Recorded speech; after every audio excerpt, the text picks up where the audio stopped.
Hello, everyone on the River States Conference YouTube page. This is the final Spring Sports Media Day we are doing here at Midway University. We are talking with Eagles men's and women's golf coach Otis Smith. I'd like to have him give a customary wave to the viewers.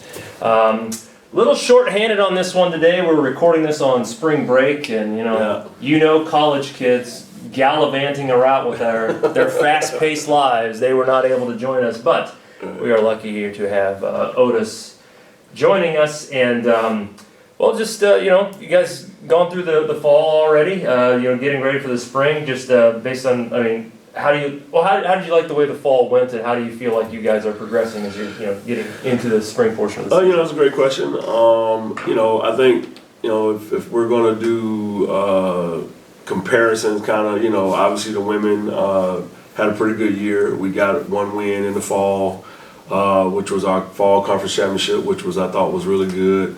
And then we had some other tournaments where we played pretty well. Obviously thought we could have did a little bit better, but I think every coach would say that. So that's kind of how I look at how the women's fall season went. As far as the men are concerned,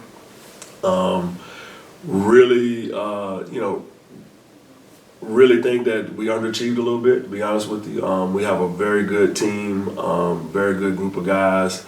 They push each other quite a bit. So just really looking forward to the spring season to try to, hopefully we fix some of the issues, the scoring issues that we had in the fall, and we can push forward in the spring.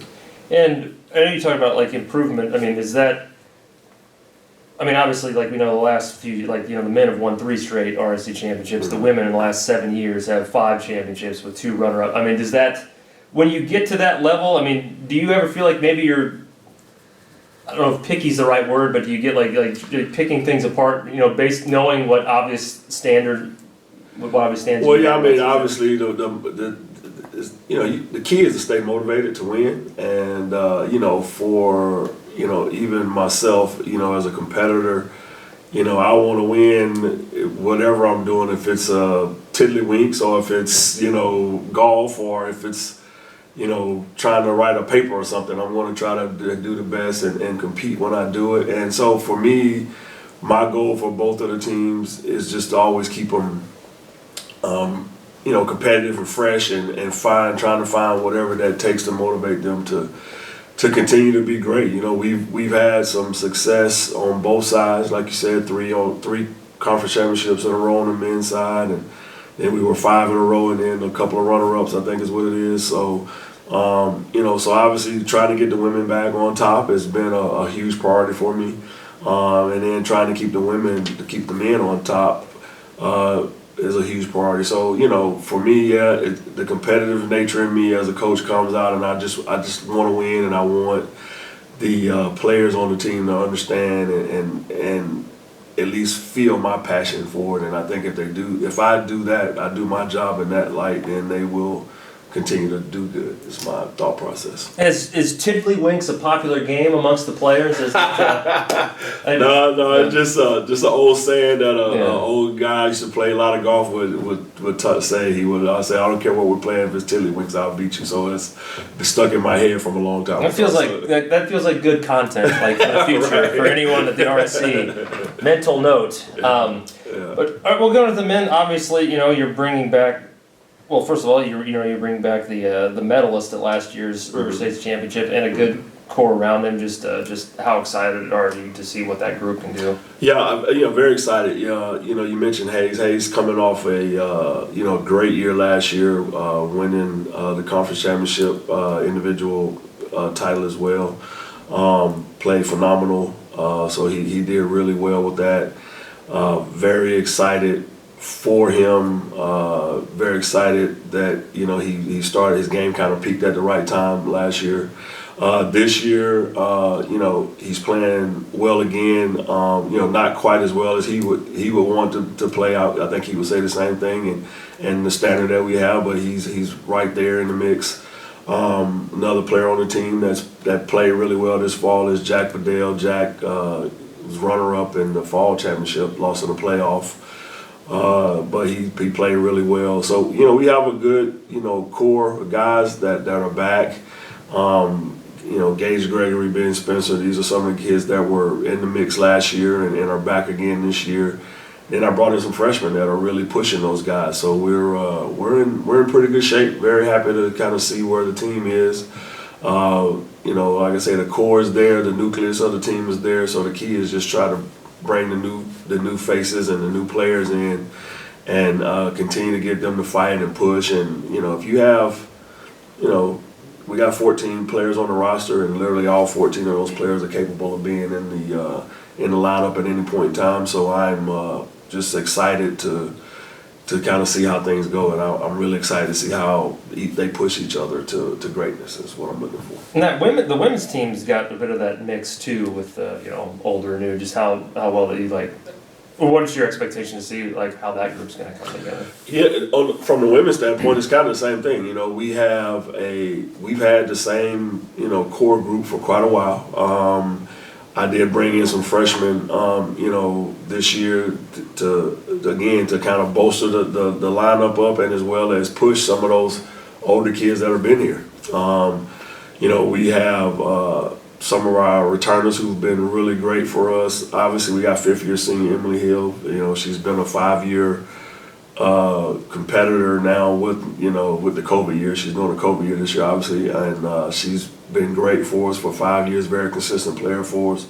And our senior, our regular senior, I guess you want to call it, Peyton Schechter, coming off of her first career college win at the fall preview tournament, played phenomenal. Had a big win there. So she's, again, senior year, she's doing her retirement tour, and she's pulling out all the stops and getting some wins. So, very happy to see her playing the way she's playing. Bree Russell, another returner who's been in the lineup consistently, and a player that she's a junior this year, looking to continue to build on her leadership and continue her good play. Again, we have a roster of a lot of good kids. The key is just really trying to put everything together, get them all competing and playing, and hopefully, again, peaking at the right time. We really, really, really, our goal is to get over the hump. We're kind of tired of second place, so we're at a new venue this year for conference, and I think they're taking it as a challenge. So we're just looking forward to see how we can get back in the winner's circle at the conference championship. Okay, and I know just lastly, I know you kind of said it, I think pretty well know like what the standard of expectation is. So just what are the biggest things that have to happen on either side to either in the women's side get over that hump, or on the men's side to keep yourself perched atop there? Well, I think for speaking on the women's side first, the women's side is just consistency. We've battled some injuries this year. We're still trying to recover from some of that. We have some young ladies who've been just some little nagging little things that have prohibited them from practicing the way that I would like to see them practice all the time, and also probably the way they would like to see themselves practice. So number one is for the women is to get healthy, and then number two, the things that we do in practice, just really getting 100% buy-in from them, and they're doing those things. I'm very happy with, for the most part, the things that we're doing in practice. Obviously, we're still trying to get our scores down a little bit lower in qualifying and stuff like that and in practice, but we're gaining on it. I think, it's just going to take a matter of time and effort, but we're doing everything we need to do to get to where we need to be. I'm a big short game person, so I truly believe that if you short game is clicking, that you can hit it all over the place, but you can still score. So I'm very excited to see how some of the work that we've done is going to pay off here in the spring season. From the men's side, golf is kind of like it's a really simple kind of game. You're always looking for that consistency. You're always looking for, when the game becomes easy, when you can just, step over a shot and hit it, don't really have to worry about, where it's going to go. So what we're really trying to work on is just consistency with the game, working on a lot of course management stuff and things like that. Decision making on the course is obviously, probably our biggest challenge with the golf team. So I'm really trying to focus a lot on our decision making while we're playing, and trying to get the guys to understand scenarios and circumstances of those scenarios, and how we can be a better team. So those are the things that I think we really gotta, look to get better going forward. And so those are things that we're really focusing on this spring so far. All right, Otis Smith, thank you for joining us. The women's team kicks off the spring portion of the season on the 18th at the Agnes McAmis tournament. That's correct. And then the men are the 25th and the 26th at the Garn Championships. A lot to look forward to. Thank you, and thank you, the viewer. Give him another wave. Or a thumbs up, that is sufficient too. And we have wrapped up this last portion of Spring Media Day. Otis, thank you. Thank you. Appreciate it.